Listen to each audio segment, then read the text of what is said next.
Mana bu taroz G harfidan boshqa harfga qo'ysa, nima bo'lishini sizlarga ko'rsatib beraymi? Mana 00 turadi. Xuddi G grammdagi 00 turadi-da. 500 gramm yeydi. 500 gramm chiqish kerak.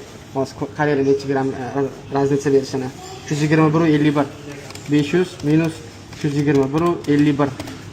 178,5 почти что 178,5 gramm raznica beryapti. Bu degani buni mana bu necha gramm edi bilasizlarmi? 76 grammdan sal ko'proq narsa edi mana shu yerda. 49-20 gramm ko'rsatyapti. O'shaning uchun biz sizlarga har kuni taroz to'g'risida video olamiz. Yanglishib qolmanglar, ahamiyatli bo'linglar. Laboratoriya taroz bo'lishi mumkin, lekin harflarini boshqacha qo'yib qo'ygan bo'lsa, raznica juda ham katta beraveradi. O'shanisiga ahamiyatli bo'linglar.